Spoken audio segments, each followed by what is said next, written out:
Hello, good evening dear students. और हम लोग जो है आज फिर जो है ह्यूमन रिप्रोडक्शन के टॉपिक को आगे की तरफ बढ़ाएंगे।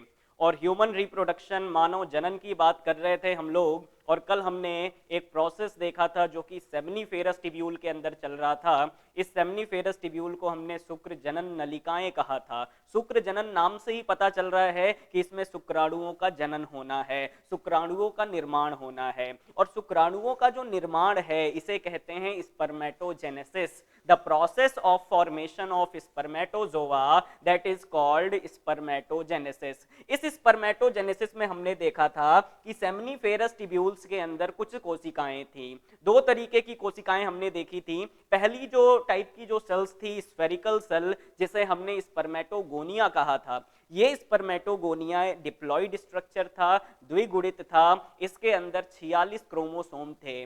और ये जो स्पर्मेटोगोनिया था, इससे हमने देखा था इसके अंदर माइटोसिस हो रही थी, समसूत्री विभाजन हो रहा था। और फाइनली हमें क्या मिल रहा था? Primary spermatocyte. और ये प्राइमरी स्पर्मेटोसाइट पहली कोशिका थी जो कि मियोसिस फर्स्ट में जाती है, अर्धसूत्री विभाजन में जाती है। और अर्धसूत्री विभाजन में जाएगी तो जो कोशिका बनेगी इसे कहेंगे सेकेंडरी स्पर्मेटोसाइट। और ये सेकेंडरी स्पर्मेटोसाइट अगुणित होगी, हैप्लॉइड होगी, क्योंकि मियोसिस से बनी है। फिर इस सेकेंडरी स्पर्मेटोसाइट के अंदर मियोसिस 2 होती थी, अर्धसूत्री विभाजन द्वितीय। और इसमें हमने देखा था कि ये न्यूनकारी क्या है? विभाजन है, रिडक्शन डिवीजन है, क्रोमोसोम नंबर हाफ हो जाता है। लेकिन मियोसिस 2 जो है ये इक्वेशनल डिवीजन है। इक्वेशनल डिवीजन का मतलब ये है ये माइटोसिस की तरह होता है तो क्रोमोसोम नंबर सेम होगा। तो सेकेंडरी स्पर्मेटोसाइट से बनते थे स्पर्मेटिड, जिसे मैंने शुक्राणु पूर्व कहा था। ये जो स्पर्मेटिड होते थे ये हैप्लॉइड होते थे। और ये हैप्लॉइड स्पर्मेटिड फिर जाते थे एक बड़े ही इंपॉर्टेंट प्रोसेस में जिसे शुक्र कायांतरण या फिर स्पर्मियोजेनेसिस कहते थे। और फाइनली हमें एक हाईली स्पेशलाइज्ड स्ट्रक्चर मिलता था जिसे स्पर्मेटोजोआ कहते थे। तो मुझे ये समझ में आ रहा है ये हमारे पास स्पर्मेटोगोनिया थी। और ये जो स्पर्मेटोगोनिया थी ये कैसी थी भाई? डिप्लॉइड थी। और ये स्पर्मेटोगोनिया अगर डिप्लॉइड थी तो इससे क्या बनते थे? इससे ये माइटोसिस में जाती थी और ये क्या बनाती थी? ये जनरली बनाती थी प्राइमरी स्पर्मेटोसाइट। और ये प्राइमरी स्पर्मेटोसाइट फिर डिवीजन में जाते थे और ये क्या बनाते थे? सेकेंडरी स्पर्मेटोसाइट बनाते थे। और ये सेकेंडरी स्पर्मेटोसाइट क्या बनाते थे? स्पर्मेटिड। ये सेकेंडरी स्पर्मेटोसाइट क्या बनाते थे? स्पर्मेटिड बनाते थे। और ये फिर ये स्पर्मेटिड जो है जनरली क्या बनाते थे? एक एक स्पर्मेटोजोआ डिफरेंशिएट करके बनाते थे। लेकिन जो ये स्पर्मियोजेनेसिस का प्रोसेस था, इस स्पर्मियोजेनेसिस के प्रोसेस की अगर हम बात करें तो मुझे ये पता था कि जो लास्ट स्टेप था स्पर्मेटोजेनेसिस का, जहां पे स्पर्मेटिड जो है ये कन्वर्ट होता था किसमें? स्पर्मेटोजोआ में कन्वर्ट होता था। स्पर्मेटोजोआ में कन्वर्ट होता था। इस प्रोसेस को हमने क्या कहा था? स्पर्मियोजेनेसिस कहा था। इस प्रोसेस को हमने नाम दिया था स्पर्मियोजेनेसिस। और ये जो स्पर्मियोजेनेसिस का प्रोसेस है इसको रेगुलेट कौन करते हैं? तो सर्टोली सेल्स इसको क्या करते हैं? रेगुलेट करते हैं। तो इस स्पर्मियोजेनेसिस के प्रोसेस का रेगुलेशन कौन करते हैं? Sertoli cell. ये स्पर्मेटिड भी हैप्लॉइड था और ये स्पर्मेटोजोआ भी कैसा था? हैप्लॉइड था। और ये प्रोसेस मुझे स्पर्मियोजेनेसिस समझ में आ रहा है। और ये स्पर्मियोजेनेसिस का प्रोसेस रेगुलेट कौन करेगा? तो सर्टोली सेल। तो सर्टोली सेल इसको नरिश करेंगे किसको? स्पर्मेटिड को, जिसे मैं शुक्राणु पूर्व कहूंगा। इसे मैं क्या कहता हूं?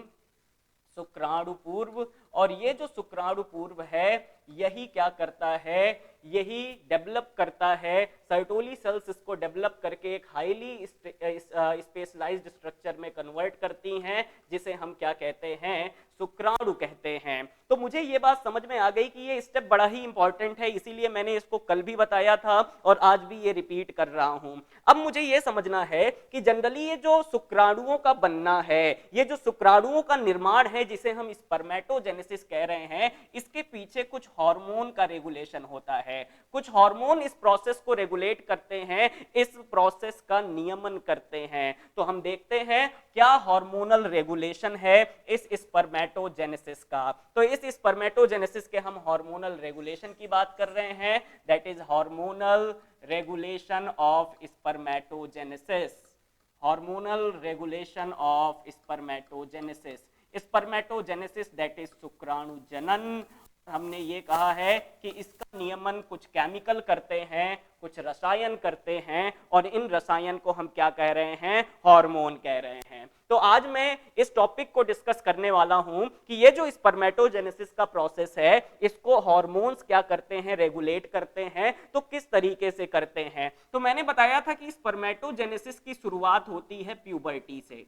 स्पर्मेटोजेनेसिस की शुरुआत कब होती है, प्यूबर्टी में होती है, किशोरावस्था के समय होती है, किशोरावस्था के समय, या फिर हम लोग कह सकते हैं प्यूबर्टी की एज में ये स्पर्मेटोजेनेसिस शुरू होता है। और ये स्पर्मेटोजेनेसिस की शुरुआत तब होगी जब एक ग्लैंड जिसे हम लोग मास्टर ऑफ मास्टर ग्लैंड कहते हैं, दैट इज हाइपोथैलेमस, ये हाइपोथैलेमस एक हार्मोन बनाता है। हमने एंडोक्राइन सिस्टम में पढ़ा होगा कि हाइपोथैलेमस के अंदर कुछ न्यूरोसिक्रीटरी सेल होती हैं, तंत्रिका स्रावी कोशिकाएं होती हैं, और ये दो तरीके के हार्मोन बनाती है, एक रिलीजिंग हार्मोन जिसे हम कहते हैं मोचक हार्मोन, और दूसरा होता है इनहिबिटरी हार्मोन जिसे हम लोग क्या कहते हैं, निरोधी हार्मोन। तो ये जो हाइपोथैलेमस है ये एक हार्मोन बनाती है जिसे हम लोग कहते हैं GnRH, या फिर इसी को कहते हैं गोनैडोट्रोपिन रिलीजिंग हार्मोन।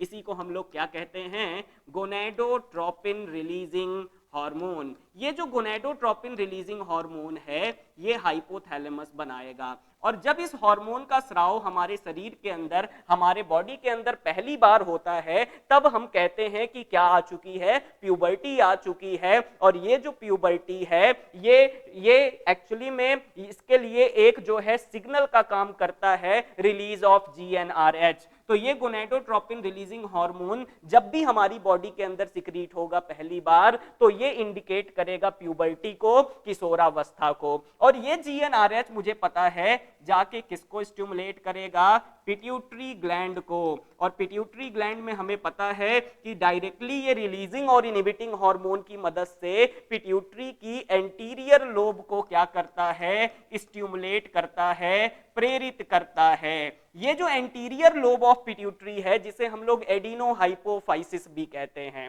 हमें ये चीज बहुत अच्छे से पता है कि जो पीयूष ग्रंथि होती है पिट्यूटरी ग्लैंड, इस पिट्यूटरी ग्लैंड के अंदर दो क्रियात्मक पिंड होते हैं, दो फंक्शनल क्या होते हैं, लोब्स होते हैं। एक एंटीरियर लोब जिसे अग्रपिंड कहते हैं, एक पोस्टीरियर लोब जिसे पश्चपिंड कहते हैं। एंटीरियर पिट्यूटरी डायरेक्ट हाइपोथैलेमस के रेगुलेशन में होता है, कौन से हार्मोन की मदद से, रिलीजिंग और इनहिबिटिंग हार्मोन की मदद से। तो मुझे ये बात बहुत अच्छे से समझ में आ गई, ठीक है। तो मुझे ये चीज समझ में आ गई कि जनरली ये क्या चीजें हैं। थोड़ा सा हम क्या करते हैं, थोड़ा सा कमेंट्स की तरफ चलते हैं, देखते हैं कि किस तरीके से, कोई और क्वेश्चन तो नहीं है भाई।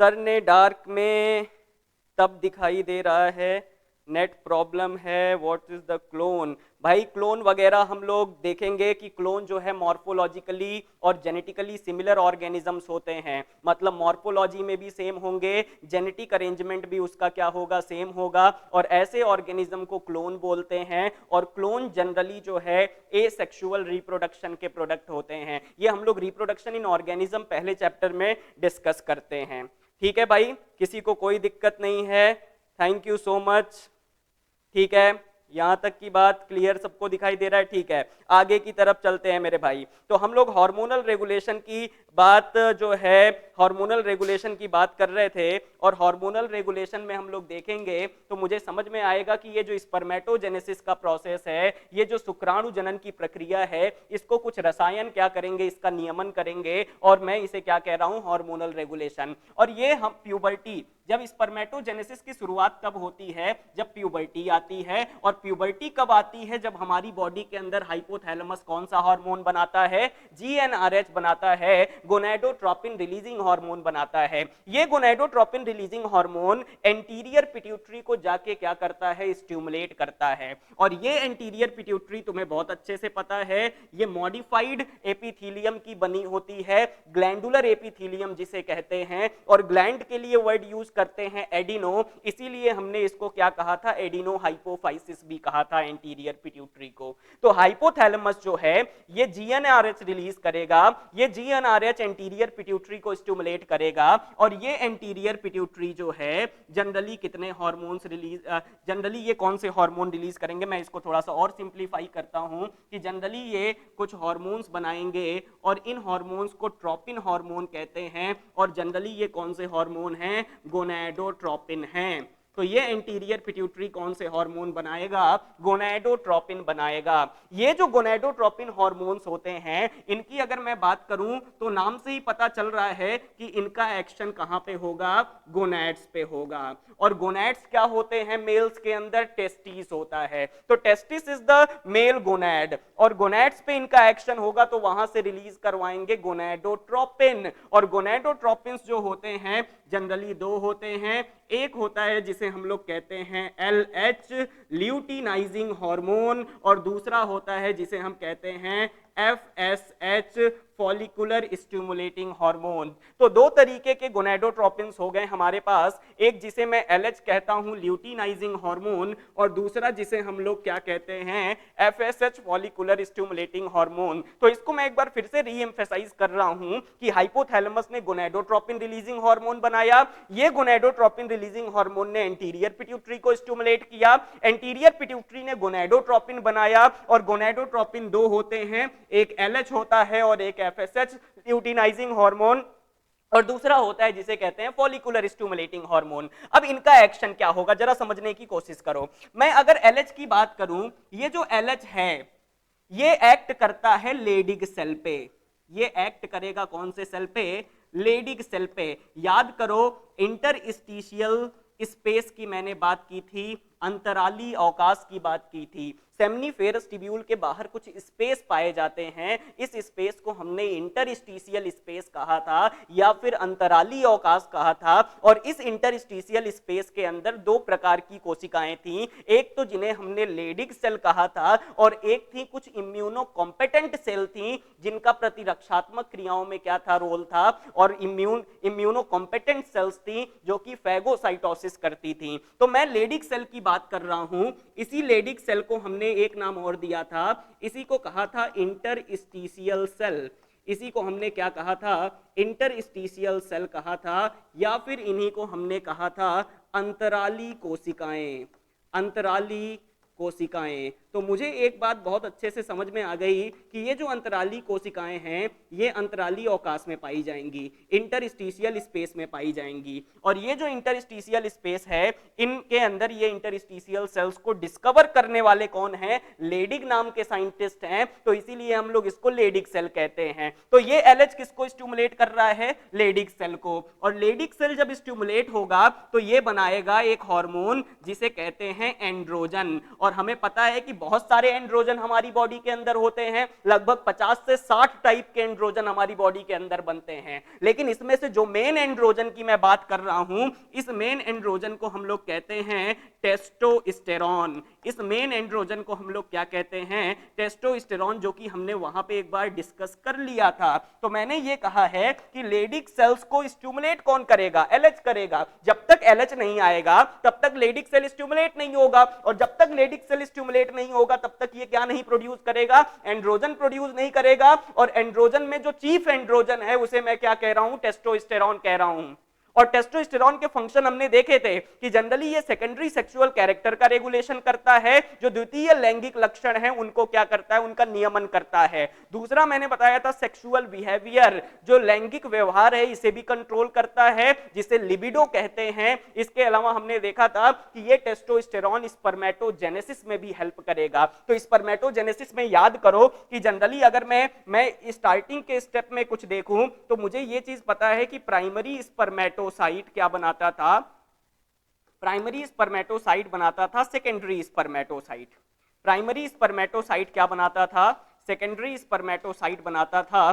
कौन सी यहाँ पे डिवीजन होती थी, तो इस डिवीजन का नाम था यहाँ पे मियोसिस, या फिर इसी को हमने अर्धसूत्री विभाजन कहा था, या फिर हमने इसको रिडक्शन डिवीजन कहा था। रिडक्शन डिवीजन का मतलब क्रोमोसोम नंबर हाफ होगा। अगर यहाँ पे ये डिप्लॉइड है तो ये कैसा होगा, हैप्लॉइड होगा। यहाँ पे अगर डिप्लॉइड सेट में 46 क्रोमोसोम है तो यहाँ पे केवल कितने होंगे, 23 होंगे। तो ये बात मुझे समझ में आती है। तो प्राइमरी स्पर्मेटोसाइट को सेकेंडरी स्पर्मेटोसाइट में कन्वर्ट करने का काम एफएसएच का होगा, ध्यान से समझना।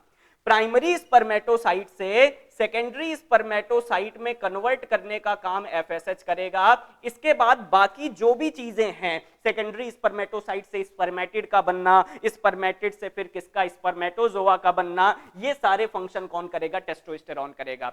तो इनिशियल स्टेप जो स्पर्मेटोजेनेसिस की है, शुरुआती स्टेप प्राइमरी स्पर्मेटोसाइट का सेकेंडरी में चेंज होना, ये करवाएगा कौन, एफएसएच। लेकिन इसके बाद के जो स्टेप्स हैं वो कौन रेगुलेट करेगा, टेस्टोस्टेरॉन। तो मैंने ये भी कहा था कि टेस्टोस्टेरॉन का काम क्या होता है, जनरली टेस्टोस्टेरॉन का काम होता है स्पर्मेटोजेनेसिस के प्रोसेस को रेगुलेट करना। लेकिन कौन से स्टेप को, सेकेंडरी स्पर्मेटोसाइट के बाद के जो स्टेप्स हैं that is regulated by testosterone, उनका नियमन कौन करेगा, ये टेस्टोस्टेरॉन करेगा।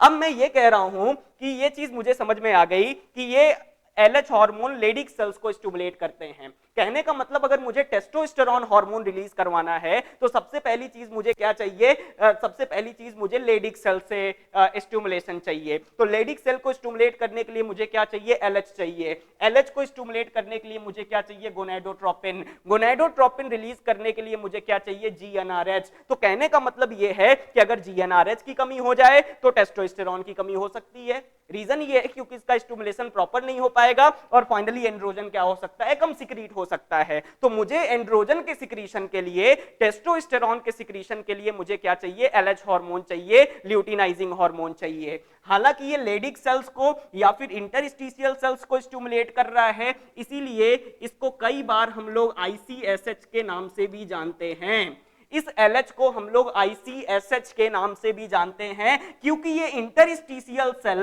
अंतराली कोशिकाओं को स्टिमुलेट कर रहा है। तो मैं इसे कहूंगा कि जनरली ये क्या है, interstitial cells stimulating hormone. Interstitial cells stimulating hormone कह सकता हूं क्योंकि नाम से ही पता चल रहा है मेरे भाई कि जनरली ये जो इंटरस्टिशियल सेल्स हैं इनको स्टिमुलेट करने का काम कौन कर रहा है, एलएच कर रहा है। तो कोई दिक्कत नहीं है, मैं इसे क्या कह सकता हूं, इंटरस्टिशियल सेल्स स्टिमुलेटिंग हार्मोन का नाम दे सकता हूं।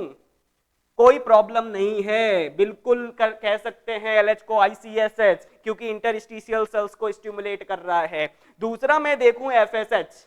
एफएसएच का क्या रोल है ये मुझे समझना पड़ेगा। मेरी बात बहुत ध्यान से समझना कि मैंने एफएसएच का रोल अब समझना है तो एफएसएच के रोल को मैं एकदम साइड में समझाता हूं या फिर अगला पेज में ले सकता हूं एफएसएच के रोल को समझाने के लिए। तो एफएसएच के रोल को अगर तुम्हें समझना है तो तुम्हें ये चीज पता है कि ये जीएनआरएच आया होगा। ये जीएनआरएच कहां से आया होगा, हाइपोथैलेमस से आया होगा। और हाइपोथैलेमस से ये जीएनआरएच अगर आया तो इस जीएनआरएच ने एंटीरियर पिट्यूटरी को स्टिमुलेट किया और एंटीरियर पिट्यूटरी को जब स्टिमुलेट करेगा तो फाइनली ये एंटीरियर पिट्यूटरी क्या रिलीज करेगा, गोनेडोट्रोपिन। ये क्या रिलीज करेगा, गोनेडोट्रोपिन। गोनेडोट्रोपिन एक होता है एलएच। एलएच किसको स्टिमुलेट करेगा, लेडिक सेल को। लेडिक सेल क्या प्रोड्यूस करेंगे, एंड्रोजन। और ये जो एंड्रोजन होगा इसे हम कहेंगे टेस्टोस्टेरॉन। ये सारी बातें हमें समझ में आ गई। अब दूसरा हार्मोन यहीं से जो निकल रहा है इसे हम लोग क्या कहते हैं, एफएसएच। ये जो एफएसएच है इसे मैं कहूंगा फॉलिकुलर स्टिमुलेटिंग हार्मोन। इसे मैं क्या कहूंगा, फॉलिकुलर स्टिमुलेटिंग हार्मोन। ये जो फॉलिकुलर स्टिमुलेटिंग हार्मोन है मेरे भाई, इसका काम जरा ध्यान से समझना। फीमेल के अंदर तो इसका काम इसके नाम से ही पता चलता है, फॉलिकुलर स्टिमुलेटिंग। ये फॉलिकल्स को क्या कर रहा है, स्टिमुलेट करेगा फीमेल्स के अंदर। लेकिन मैं मेल के अंदर इसके रोल को समझने की कोशिश करता हूं क्योंकि ये गोनेडोट्रोपिन है। तो एक गोनेडोट्रोपिन एलएच जिसको हमने डिस्कस कर लिया, दूसरा जो गोनेडोट्रोपिन मुझे समझ में आ रहा है, इस गोनेडोट्रोपिन को हमने क्या कहा है, एफएसएच कहा है। इस एफएसएच का काम जरा ध्यान से समझना। ये एफएसएच का एक्शन होता है सर्टोली सेल पे। इस एफएसएच का एक्शन होता है सर्टोली सेल्स पे, सर्टोली कोशिकाओं पे इनका एक्शन होगा।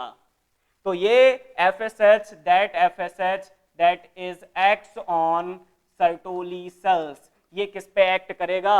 सर्टोली सेल्स पे एक्ट करेगा, और सर्टोली सेल्स से कुछ इंपॉर्टेंट हार्मोन्स को क्या करेगा? रिलीज करवाएगा। तो सर्टोली सेल से कुछ इंपॉर्टेंट हार्मोन या फिर कुछ फैक्टर्स को क्या करेगा? रिलीज करवाएगा। लेकिन उससे पहले मैं आपको एक चीज बहुत अच्छे से बता दूं कि जनरली ये जो हमारी एनसीईआरटी है वो ये लिखती है कि that FSH acts on the Sertoli cells and releases some factor, and that factor leads to the formation help in the regulation of spermatogenesis। तो सिंपली मैं बता दूं ये फैक्टर्स क्या क्या हैं। तो FSH का एक्शन जैसे ही सर्टोली सेल्स पे होता है, सर्टोली सेल्स से कुछ फैक्टर रिलीज होते हैं। इस फैक्टर में एक बड़ा ही इंपॉर्टेंट हार्मोन है जिसे कहते हैं ABP। ABP को मैं कहूंगा एंड्रोजन बाइंडिंग प्रोटीन। ABP को मैं क्या कहता हूं? Androgen binding protein. ये जो एंड्रोजन बाइंडिंग प्रोटीन होता है मेरे भाई, नाम से ही पता चल रहा है ये एंड्रोजन से बाइंड करेगा और उसके ट्रांसपोर्टेशन में हेल्प करेगा। यहाँ पे किसी को कोई दिक्कत हो तो भाई यहाँ पे पूछ सकता है कि जनरली मेल में Sertoli cells, sir feedback mechanism of hormone भी डिस्क्राइब करना। बिल्कुल मेरे भाई, फीडबैक मैकेनिज्म भी डिस्क्राइब करूंगा। पहले मैं इसके फंक्शन को एक बार समझ लेता हूं, फिर हम लोग इसके फीडबैक मैकेनिज्म को देखेंगे। तो FSH वर्क कैसे करता है सर्टोली सेल्स पे, ये भी मैं बताने जा रहा हूं भाई संजय सेन।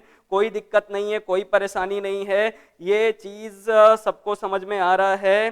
ठीक ठीक ठीक ठीक, किसी को कोई दिक्कत नहीं है। एंटीरियर पिट्यूटरी फ्लैट पिग, बिल्कुल भाई, सुपर बॉस जो भी है, नाइस, ठीक है भाई।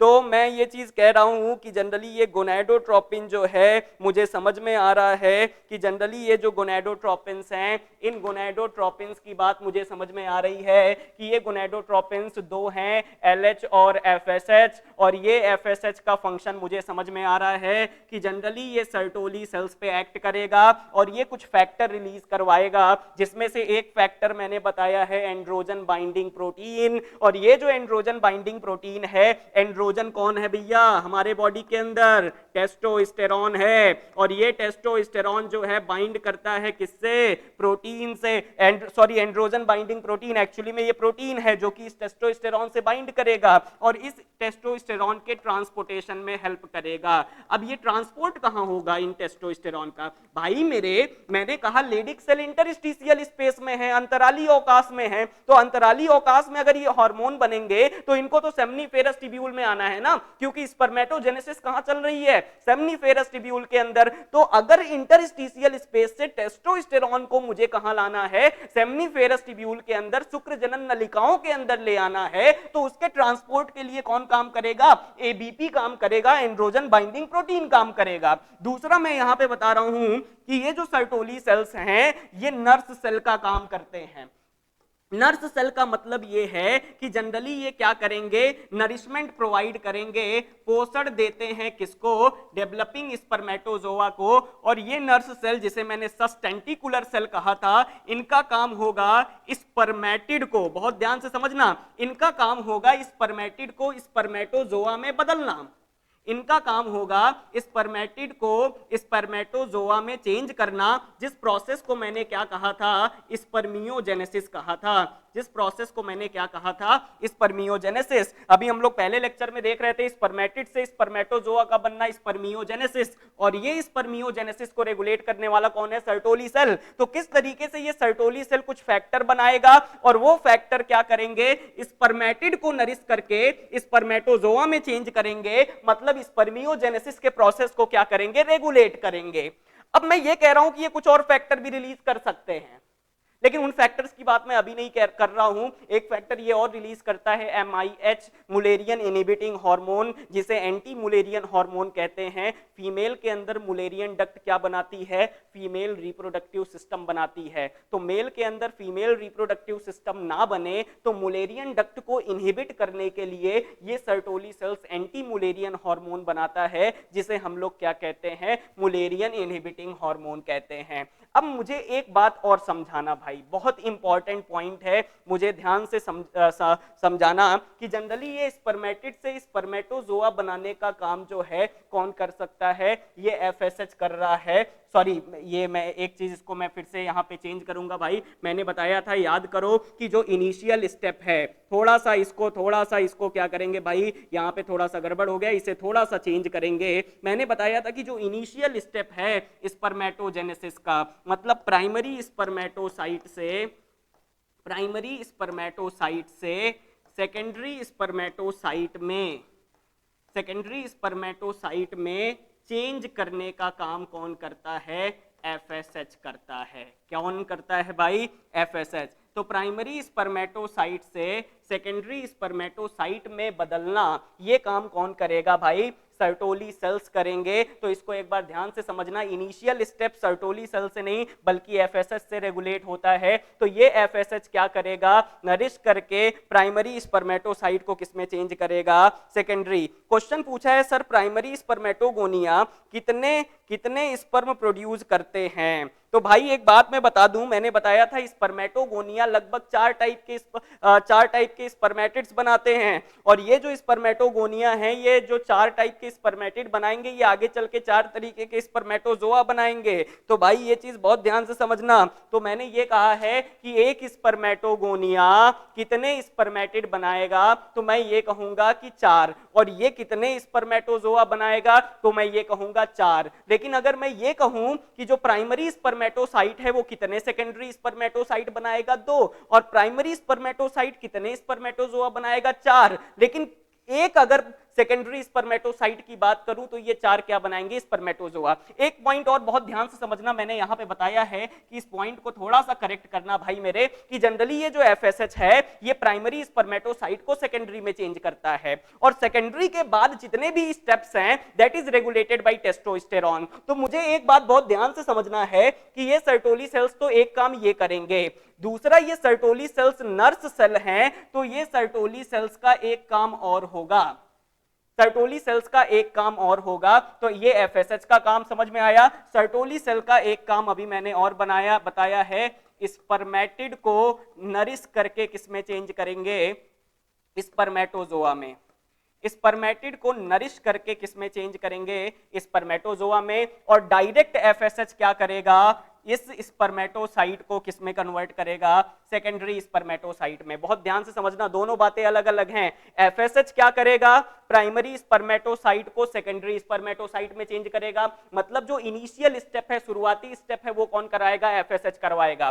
साथ ही साथ ये एफएसएच सर्टोली सेल पे एक्ट करेगा, और सर्टोली सेल स्पर्मेटिड को नरिश करके किसमें चेंज करेंगे, स्पर्मेटोजोआ में। जिस प्रोसेस को हमने क्या कहा था, स्पर्मियोजेनेसिस कहा था, जिस प्रोसेस को हमने क्या कहा था, स्पर्मियोजेनेसिस। तो एफएसएच डायरेक्टली प्राइमरी स्पर्मेटोसाइट से सेकेंडरी स्पर्मेटोसाइट बनाएगा, और इस प्राइमरी स्पर्मेटोसाइट से सेकेंडरी स्पर्मेटोसाइट जब बनेंगे तो उसके बाद फाइनली जब स्पर्मेटिड बनेगा तो इस स्पर्मेटिड को नरिश करके क्या बनाएगा, स्पर्मेटोजोआ। कौन, सर्टोली सेल। कहने का मतलब सर्टोली सेल स्पर्मेटिड से स्पर्मेटोजोआ बनाएगा, एफएसएच प्राइमरी स्पर्मेटोसाइट से सेकेंडरी स्पर्मेटोसाइट बनाएगा। तो मैं ये कह सकता हूं कि अगर एफएसएच प्राइमरी स्पर्मेटोसाइट से सेकेंडरी स्पर्मेटोसाइट लगातार बना रहा है तो लगातार क्या बनेंगे, स्पर्मेटिड।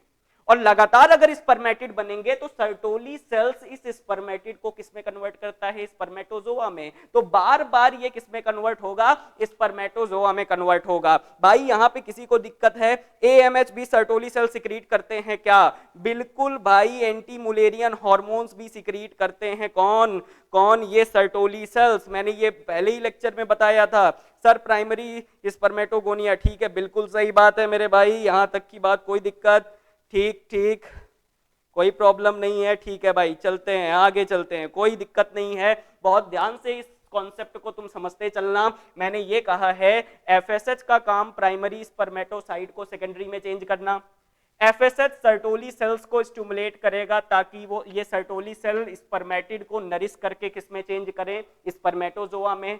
तो मैं ये कह रहा हूं कि अगर ज्यादा एफएसएच आया तो ज्यादा से ज्यादा प्राइमरी स्पर्मेटोसाइट सेकेंडरी स्पर्मेटोसाइट में चेंज होंगे, और ये सेकेंडरी स्पर्मेटोसाइट फिर क्या बनाएंगे, स्पर्मेटिड। स्पर्मेटिड से स्पर्मेटोजोआ में कौन कन्वर्ट करेगा, सर्टोली सेल। तो अगर ज्यादा से ज्यादा सेकेंडरी स्पर्मेटोसाइट बनने लगे तो ज्यादा से ज्यादा स्पर्मेटिड बनेगा, और ज्यादा से ज्यादा स्पर्मेटिड को सर्टोली सेल किसमें कन्वर्ट करेगा, स्पर्मेटोजोआ में। तो वर्कलोड किसके ऊपर बढ़ेगा, सर्टोली सेल्स पे, क्योंकि ज्यादा से ज्यादा अगर सेकेंडरी स्पर्मेटोसाइट बनेंगे तो ज्यादा से ज्यादा स्पर्मेटिड बनेंगे, और इस स्पर्मेटिड को स्पर्मेटोजोआ में कौन कन्वर्ट कर रहा है, सर्टोली सेल। तो सर्टोली सेल के ऊपर क्या बढ़ेगा, लोड बढ़ेगा, और जैसे ही सर्टोली सेल के ऊपर लोड बढ़ेगा तो ये सर्टोली सेल एक हार्मोन रिलीज करते हैं, पहले दिन ही बताया था, इनहिबिन हार्मोन। ये इनहिबिन हार्मोन ये एफएसएच को जाके क्या कर देता है, इनहिबिट कर देता है। जब देखेगा कि सर्टोली सेल्स के ऊपर वर्कलोड ज्यादा बढ़ रहा है, ज्यादा से ज्यादा स्पर्मेटिड को वो स्पर्मेटोजोआ में कन्वर्ट कर रहा है, तो वो कुछ समय के लिए एक हार्मोन रिलीज करेगा इनहिबिन, और ये इनहिबिन किसको जाके इनहिबिट कर देगा, एफएसएच को। तो एफएसएच नहीं आएगा तो जल्दी से जल्दी प्राइमरी से सेकेंडरी स्पर्मेटोसाइट नहीं बनेंगे, और जल्दी से जल्दी स्पर्मेटिड से स्पर्मेटोजोआ नहीं बनेंगे, और ये सर्टोली सेल्स को टाइम मिल जाएगा कि बचे हुए स्पर्मेटिड को किसमें कन्वर्ट कर लें, स्पर्मेटोजोआ में कन्वर्ट कर लें। तो ये बात मुझे समझ में आ गई भाई कि ये किस तरीके से होना है। तो जरा ध्यान से समझो। अब इसका मैं थोड़ा सा निगेटिव फीडबैक समझाने की कोशिश करता हूं। इसका मैं थोड़ा सा निगेटिव फीडबैक, ये नोट कर लिया होगा आई होप, तो इसके निगेटिव फीडबैक को एक बार समझने की कोशिश करते हैं। ध्यान से देखो, ध्यान से देखो, बहुत ध्यान से देखना इस निगेटिव फीडबैक को समझने के लिए। ये हाइपोथैलेमस है, किसी को कोई दिक्कत नहीं है। हाइपोथैलेमस ने क्या बनाया होगा, GnRH, GnRH gonadotropin releasing hormone. ये गोनेडोट्रोपिन रिलीजिंग हार्मोन किसको स्टिमुलेट करेगा मेरे भाई, एंटीरियर पिट्यूटरी को, और ये एंटीरियर पिट्यूटरी क्या बनाएगा, गोनेडोट्रोपिन बनाएगा। एक गोनेडोट्रोपिन एलएच होता है, एक होता है जिसे हम क्या कहते हैं, एफएसएच कहते हैं। अब जरा ध्यान से समझो, ये एफएसएच क्या करेगा, प्राइमरी स्पर्मेटोसाइट को, प्राइमरी स्पर्मेटोसाइट को किसमें चेंज करेगा, सेकेंडरी स्पर्मेटोसाइट में चेंज करेगा। ये काम एफएसएच का है, प्राइमरी स्पर्मेटोसाइट को किसमें चेंज करना, सेकेंडरी स्पर्मेटोसाइट के अंदर चेंज करना। दूसरी चीज समझना, ये एफएसएच एक तरफ किसको स्टिमुलेट करेगा, सर्टोली सेल को, ताकि ये सर्टोली सेल कुछ फैक्टर रिलीज करें, और ये फैक्टर रिलीज करेंगे एबीपी, एंड्रोजन बाइंडिंग प्रोटीन, जो कि टेस्टोस्टेरोन से बाइंड करके उसका ट्रांसपोर्ट में हेल्प करेगा। दूसरा ये नर्स सेल हैं, तो ये नरिश करेंगी स्पर्मेटिड को, और बच्चे ये जो स्पर्मेटिड है इसको किसमें चेंज करेंगी, स्पर्मेटोजोआ में चेंज करेंगी। मतलब ये जो शुक्राणु पूर्व हैं, ये जो शुक्राणु पूर्व हैं, इन शुक्राणु पूर्व को किसमें चेंज किया जाएगा, ये चेंज किया जाएगा शुक्राणु में। और ये जो प्रक्रिया है इसको हमने शुक्राणु कायांतरण या फिर शुक्र कायांतरण कहा था, या फिर इसी को हमने स्पर्मियोजेनेसिस कहा था, या फिर इसी को हमने क्या कहा था, स्पर्मियोजेनेसिस। तो ये सर्टोली सेल स्पर्मियोजेनेसिस को रेगुलेट करेगा। अब मुझे ये चीज क्लियर है कि एफएसएच अगर ज्यादा से ज्यादा सेकेंडरी स्पर्मेटोसाइट बनाएगा तो ज्यादा से ज्यादा स्पर्मेटिड बनेंगे, और ज्यादा से ज्यादा स्पर्मेटिड में स्पर्मेटोजोआ में कन्वर्ट करने का काम किसका है, सर्टोली सेल का। तो वर्कलोड किस पे बढ़ेगा, सर्टोली सेल पे। तो सर्टोली सेल एक हार्मोन रिलीज करेंगे जिसका नाम है इनहिबिन, और अपने वर्कलोड को कम करने के लिए ये जो इनहिबिन हार्मोन होगा, अपने वर्कलोड को कम करने के लिए ये जो इनहिबिन हार्मोन होगा ये एफएसएच को जाके क्या करेगा, इनहिबिट करेगा। तो इनहिबिन हार्मोन का काम समझ में आ गया कि ये क्या करेगा, एक्शन को ब्लॉक करेगा। इनहिबिन क्या करेगा, इसके एक्शन को ब्लॉक करेगा। भाई ये Sanjay Sen sir, inhibin hormone LH को इनहिबिट करता है क्या, बिल्कुल भाई कर सकता है कुछ केसेस में, लेकिन मैं मेल रिप्रोडक्टिव सिस्टम की बात कर रहा हूं, तो मेरी बात बहुत ध्यान से समझना। हालांकि हमारे एग्जाम में जितने भी क्वेश्चन पूछे हैं वो एफएसएच को इनहिबिट करने के लिए पूछे हैं। तो मेल रिप्रोडक्टिव सिस्टम के अंदर it can inhibit the FSH activity, that is follicular stimulating hormone. बिल्कुल भाई कोई दिक्कत नहीं है, इनहिबिन एफएसएच को इनहिबिट करता है, एलएच को नहीं। बिल्कुल सही बोला मेरे भाई, ये एफएसएच को एक्टिवेट, एफएसएच को इनहिबिट करता है कौन, ये इनहिबिन। ध्यान रखना, और ये गलत मत करना, तुम्हारे नीट एंट्रेंस में बहुत सारे ऐसे क्वेश्चंस आए हुए हैं। फीमेल के अंदर भी जो है ये प्रोड्यूस होता है, तो फीमेल के अंदर भी इनहिबिन बनेगा, और ये इनहिबिन किसको सप्रेस करता है, एफएसएच को सप्रेस करता है। ठीक है मेरे भाई, किसी को और कोई डाउट हो? वापस 11 के स्टूडेंट में है क्या? कौन से केस में सर? भाई ये केस थोड़ा सा हम लोग अलग देखेंगे जब हम लोग एम्ब्रियोनिक डेवलपमेंट की बात करेंगे। तो एम्ब्रियोनिक डेवलपमेंट में मैं बताऊंगा कि वहां पे भी एलएच को किस तरीके से इनहिबिट किया जाता है इनहिबिन के थ्रू, वो आगे का टॉपिक है। अभी फिलहाल हमें इस टॉपिक पे रहना है मेरे भाई संजय, ठीक है? तो मैंने ये कहा है कि ये इनहिबिन जो सर्टोली सेल बनाएगा, ये सर्टोली सेल एफएसएच की एक्टिविटी को इनहिबिट करेगा। क्यों इनहिबिट करेगा? क्योंकि जब सर्टोली सेल्स के पास ज्यादा स्पर्मेटिड आएंगे तो इन स्पर्मेटिड को स्पर्मेटोजोआ में कौन कन्वर्ट कर रहा है? Sertoli cell. तो वर्कलोड जब बढ़ेगा इनके ऊपर तो ये एक हार्मोन बनाएंगे इनहिबिन जो एफएसएच को रोकेगा, ताकि एफएसएच प्राइमरी स्पर्मेटोसाइट से सेकेंडरी स्पर्मेटोसाइट ना बनाए कुछ समय के लिए। दूसरा एलएच मुझे समझ में आ गया था भाई, लेडिक सेल्स पे एक्ट करेगा, और ये लेडिक सेल्स पे एक्ट करके यहां से क्या प्रोड्यूस करवाता था? एंड्रोजन प्रोड्यूस करवाता था। और ये जो एंड्रोजन था इसे हमने क्या कहा था? टेस्टोस्टेरॉन कहा था। इसे हमने क्या कहा था? टेस्टोस्टेरॉन कहा था। और तुम थोड़ा सा निगेटिव फीडबैक की बात समझो मेरे भाई। निगेटिव फीडबैक का बात यह है कि जब टेस्टोस्टेरॉन का प्रोडक्शन ज्यादा होगा या फिर एलएच का प्रोडक्शन ज्यादा होगा तो ऐसे केस में हमें पता है कि हार्मोन के लेवल को हमारी बॉडी के अंदर मेंटेन करना है। तो एक निगेटिव फीडबैक एलएच किसे देता है? एंटीरियर पिट्यूटरी को देता है। और दूसरा निगेटिव फीडबैक किसे देता है? हाइपोथैलेमस को देता है। और एफएसएच अपने एक्टिविटी को ब्लॉक करने के लिए, मेंटेन करने के लिए एक निगेटिव फीडबैक किसे देगा? हाइपोथैलेमस को देगा। और एक निगेटिव फीडबैक किसे देगा? एंटीरियर पिट्यूटरी को। निगेटिव फीडबैक का मतलब जरा समझो, एलएच को अपनी कंसंट्रेशन मेंटेन करने के लिए पहले इनहिबिट करना पड़ेगा एंटीरियर पिट्यूटरी को, ताकि ये एंटीरियर पिट्यूटरी गोनेडोट्रोपिन ना रिलीज करे। दूसरा इसको इनहिबिट करना पड़ेगा हाइपोथैलेमस को, ताकि ये गोनेडोट्रोपिन रिलीजिंग हार्मोन ना रिलीज करे। जब ये दोनों ही रिलीज नहीं होंगे तो एलएच की कंसंट्रेशन क्या हो जाएगी? कम हो जाएगी। उसी तरीके से एफएसएच अपनी कंसंट्रेशन को मेंटेन करने के लिए एक निगेटिव फीडबैक एंटीरियर पिट्यूटरी को देगा ताकि गोनेडोट्रोपिन प्रोड्यूस ना हो, और एक निगेटिव फीडबैक किसको देगा? हाइपोथैलेमस को, जिसकी वजह से गोनेडोट्रोपिन रिलीजिंग हार्मोन प्रोड्यूस ना हो।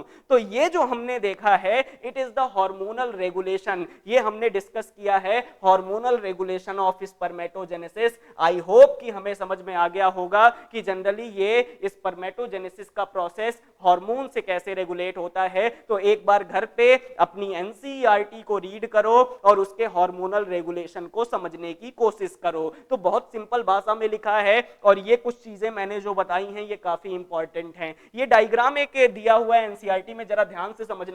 ये जो सेल्स तुम्हें दिखाई दे रही हैं, इन सेल्स को कहते हैं स्पर्मेटोगोनिया। ये एक्चुअली में है क्या? ये जो तुम्हें दिख रहा है ये एक कट सेक्शन है सेमनीफेरस टिब्यूल का।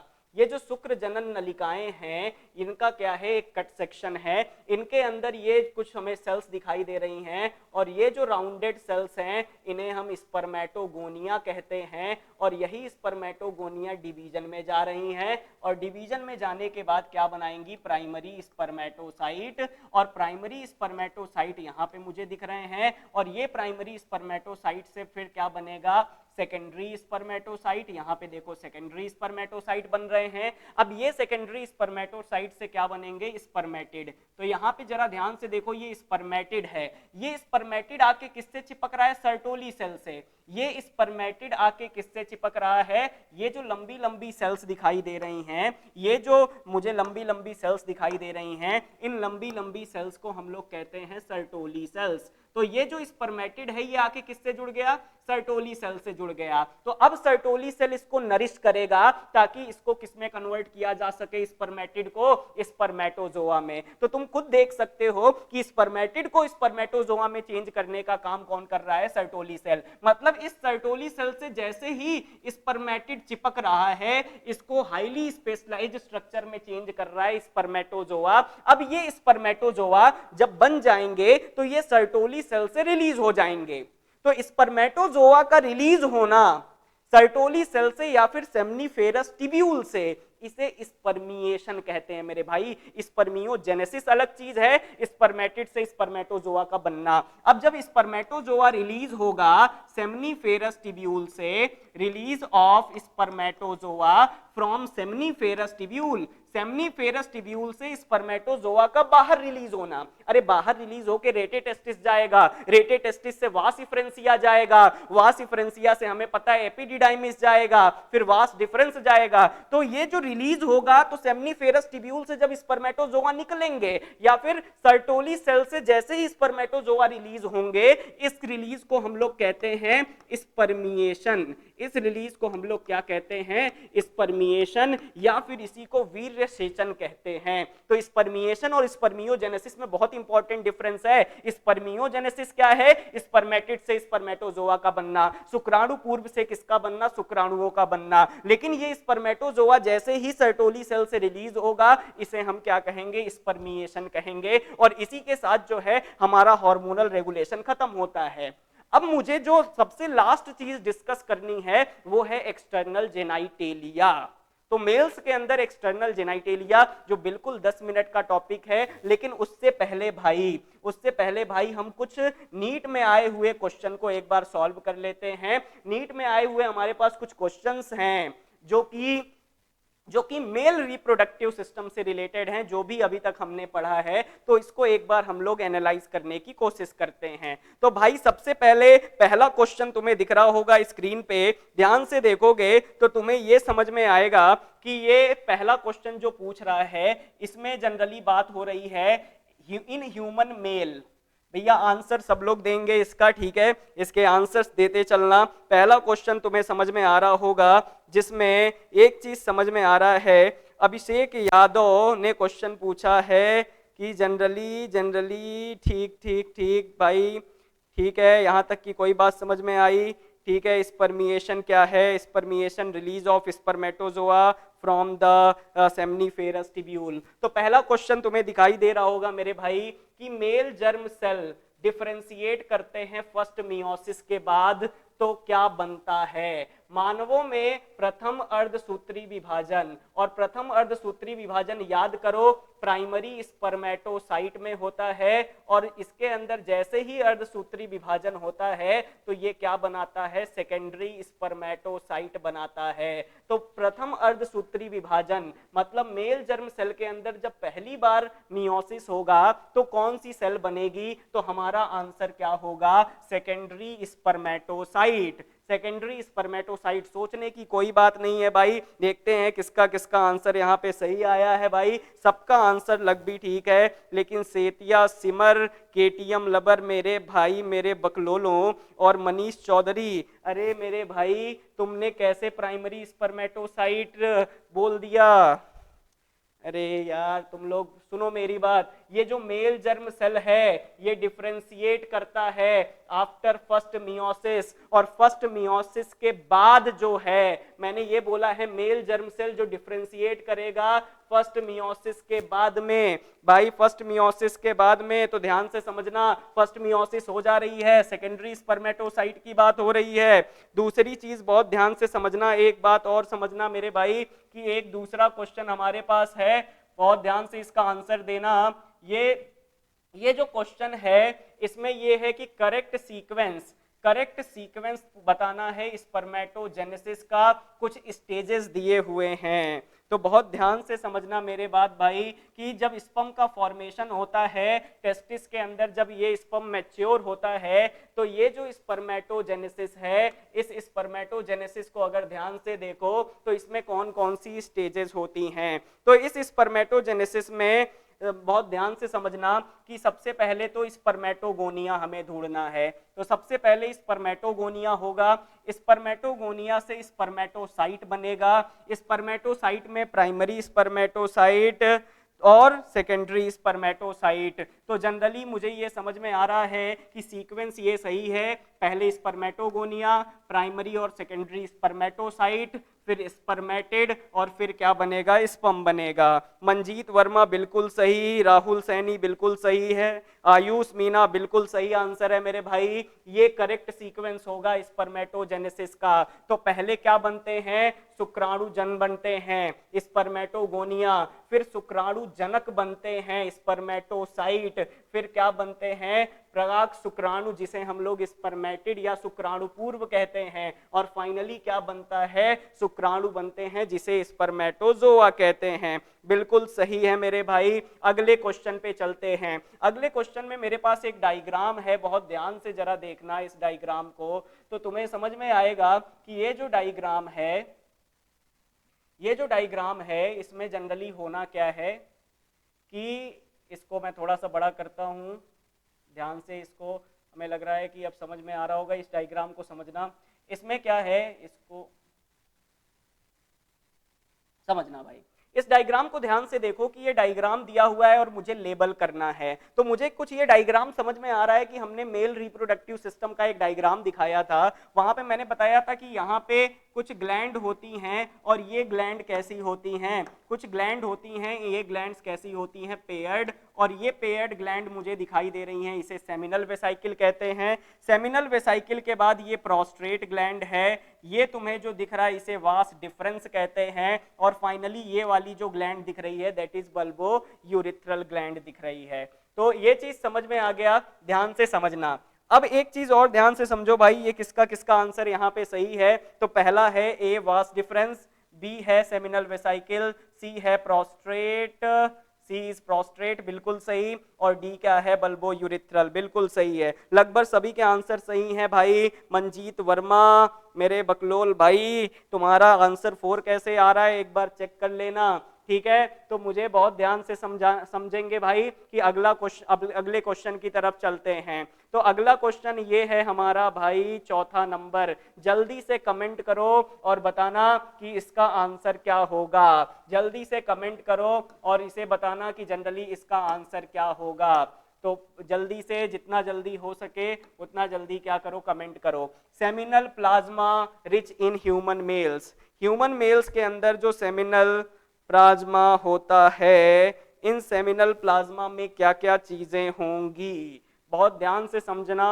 मैंने बताया था कि मेनली इसके अंदर फ्रक्टोज होगा, कैल्शियम होगा, बिल्कुल सही जवाब मेरे केटीएम लवर, और ये क्या नाम है भूप सिंह, और ये क्या नाम है मुकेश कुमार, बिल्कुल सही बात है भाई, बिल्कुल सही आंसर फ्रक्टोज होगा, कैल्शियम होगा। मैंने बताया था कि जो सुक्रिय प्रद्रव होता है सेमिनल प्लाज्मा, उसके अंदर मेनली कैल्शियम, कैल्शियम के साथ साथ फ्रक्टोज, और क्या होते हैं कुछ कैल्शियम आयन होते हैं। तो फ्रक्टोज और कैल्शियम मुझे मिल गया, आंसर सही है। AIPMT 2010 का क्वेश्चन था। राहुल शर्मा बिल्कुल सही है मेरे भाई। अब हम लोग आगे की तरफ चलते हैं, पांचवें क्वेश्चन की तरफ। इस पांचवें क्वेश्चन को जरा ध्यान से देखो और इसका आंसर जो है मुझे 10 सेकंड के अंदर चाहिए मेरे भाई इरफान।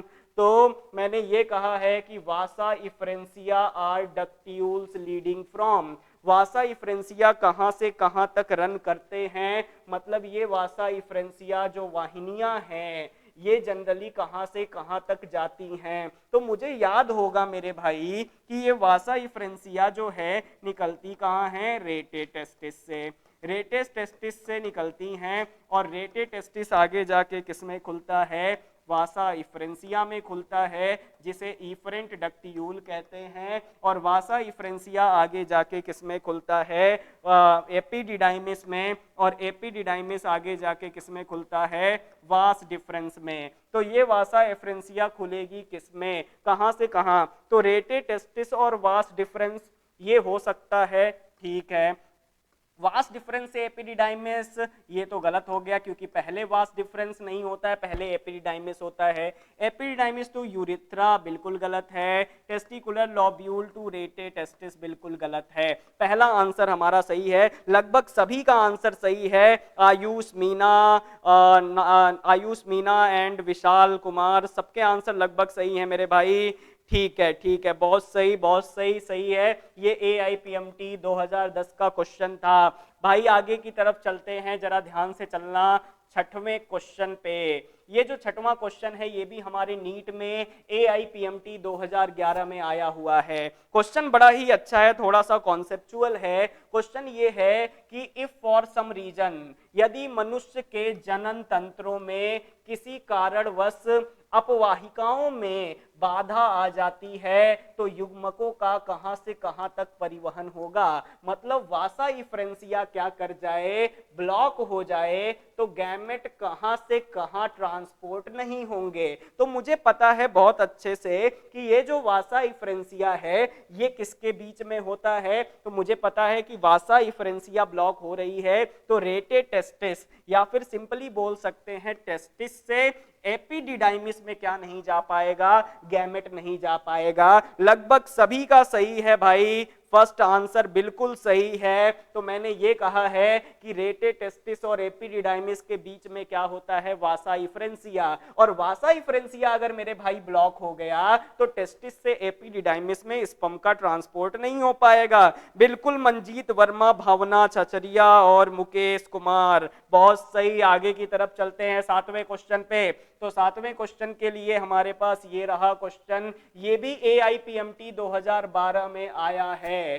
क्वेश्चन ये है कि इसमें से फॉल्स स्टेटमेंट, थोड़ा सा कॉन्सेप्चुअल है, थोड़ा सा यहां पे दिमाग लगाओगे, आधे तो रट के आए हो, प्रीवियस ईयर क्वेश्चन पेपर सामने तो खोला तो नहीं है मेरे भाई। तो मैंने बोला है फॉल्स स्टेटमेंट, मतलब इन कथनों में से हमें बताना है कि कौन सा कथन जो है ये गलत है या फिर असत्य है। पहला जो स्टेटमेंट दिख रहा है कि स्पर्म जो है इसकी वायबिलिटी 24 घंटे होती है, शुक्राणु केवल 24 घंटे तक जीवन क्षम बना रहता है। बिल्कुल गलत है मेरे भाई कि जनरली जो शुक्राणु हैं वो कई दिन तक जिंदा रह सकते हैं, कई दिन तक, मतलब लगभग मैं तुम्हें एक एस्टिमेट बता दूं 72 घंटे तक ये क्या है, जो स्पर्म है ये क्या करते हैं, वाइएबल रहते हैं। तो ये 24 घंटे लिखा है तो ये स्टेटमेंट गलत हो जाता है।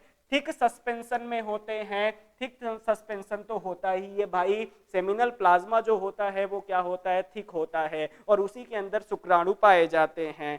ठीक है मेरे भाई, पीएच पे डिपेंड करता है। मैंने बताया था स्पर्म के सर्वाइवल के लिए एल्केलाइन पीएच चाहिए, एल्केलाइन का मतलब हमें क्षारीय कंडीशन चाहिए। और दूसरी चीज, अगले क्वेश्चन की तरफ बढ़ते हैं। AIPMT 2012 में ये भी क्वेश्चन आया हुआ है, और ये जो क्वेश्चन AIPMT 2012 में आया हुआ है इसको एक बार पढ़ो। बड़ा ही सिंपल क्वेश्चन है कि लेडिक सेल्स हमारी बॉडी के अंदर क्या सिक्रीट करते हैं, लेडिक कोशिकाएं किसका श्रवण करती हैं, तो ग्लूकागॉन तो अल्फा सेल पैनक्रियास से रिलीज होता है, इंटरस्टिशियल म्यूकस रिलीज नहीं होगा, प्रोजेस्टेरॉन फीमेल के अंदर प्रेगनेंसी हार्मोन है, तो लेडिक सेल क्या रिलीज करेंगी, एंड्रोजन। ये भी एंड्रोजन में मैंने बहुत देर से बता रहा हूं कि लेडिक सेल अभी बताया, एंड्रोजन में मेन एंड्रोजन कौन सा रिलीज करेंगी, जिसे कहते हैं हम लोग टेस्टोस्टेरॉन। अब ये भी AIPMT 2012 का था। तो ये क्वेश्चन को देख के तुम्हें ये चीज समझ में आ गई होगी मेरे भाई कि क्वेश्चंस हमारे एनसीईआरटी से बाहर नहीं दिख रहे हैं। ये जो क्वेश्चंस हैं ये बिल्कुल हमारे सिलेबस से दिख रहे हैं। एक नीट 2016 सेकंड फेज का क्वेश्चन है, नीट जो है 2 बार हुआ था 2016 में मेरे भाई, तो जरा ध्यान से समझना, मुझे करेक्ट पाथवे बताना है ह्यूमन के जो स्पर्म है उसका ट्रांसपोर्ट का, शुक्राणुओं का जो परिवहन होता है उसका सही पथ कौन सा है ये बताना है। तो हमें पता है भाई कि सेमनीफेरस ट्यूब्यूल से निकल के स्पर्म रेटे टेस्टिस जाता है, रेटे टेस्टिस से वास इफ्रेंसिया जाएगा, वास इफ्रेंसिया से एपिडिडाइमिस जाएगा, एपिडिडाइमिस से वास डिफरेंस जाएगा। हमें लगभग पहला ही सही नजर आ रहा है, रेटे टेस्टिस से एपिडिडाइमिस डायरेक्टली तो नहीं जाएगा, बीच में क्या होंगे, वास इफ्रेंसिया होंगे, तो वास इफ्रेंसिया यहाँ ये गलत हो गया, ये भी गलत है, ये भी गलत है। तो मुझे ये चीज समझ में आ रहा है कि जनरली स्पर्मेटोजोआ ट्रांसपोर्ट होंगे रेटे टेस्टिस से वास इफ्रेंसिया, वास इफ्रेंसिया से एपिडिडाइमिस,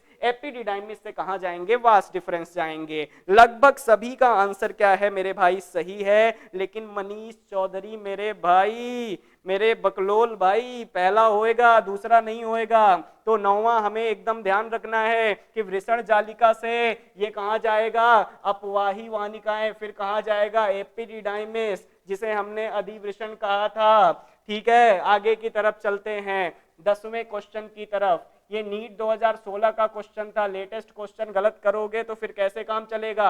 अभी हमने हार्मोनल रेगुलेशन पढ़ा है, ये क्वेश्चन देख के बता सकते हो कि इसका आंसर क्या है मेरे भाई, अभी हमने हार्मोनल रेगुलेशन पढ़ा है, GnRH गोनेडोट्रोपिन रिलीजिंग हार्मोन, जो कि एक हाइपोथैलेमस से निकलने वाला हार्मोन है, ये रिप्रोडक्शन में हेल्प करेगा। ये किस पे एक्ट करता है, एंटीरियर पिट्यूटरी पे या पोस्टीरियर पिट्यूटरी पे? मेरे भाई बिल्कुल सही answer Sanjay Sen, anterior pituitary पे। ये पोस्टीरियर पिट्यूटरी पे एक्ट नहीं करेगा, बिल्कुल गलत हो गया। पोस्टीरियर पिट्यूटरी पे एक्ट नहीं करेगा, बिल्कुल गलत। एंटीरियर पे एक्ट करेगा, लेकिन एंटीरियर हमारे पास दो हैं, ठीक है, तो अग्र पीयूष ग्रंथि पे एक्ट करेगा, लेकिन ये दो हैं। लेकिन मुझे पता है सिक्रीशन किसका कराएगा, LH और FSH का। ये गोनेडोट्रोपिन है, यहाँ पे LH के साथ ऑक्सीटोसिन दिया है। ऑक्सीटोसिन जो है पोस्टीरियर पिट्यूटरी से रिलीज होता है, ना कि एंटीरियर पिट्यूटरी से। तो मुझे ये चीज समझ में आ गई, लगभग सभी का आंसर बिल्कुल सही है मेरे भाई, फोर्थ, कोई दिक्कत नहीं है। नीट 2017 का क्वेश्चन था।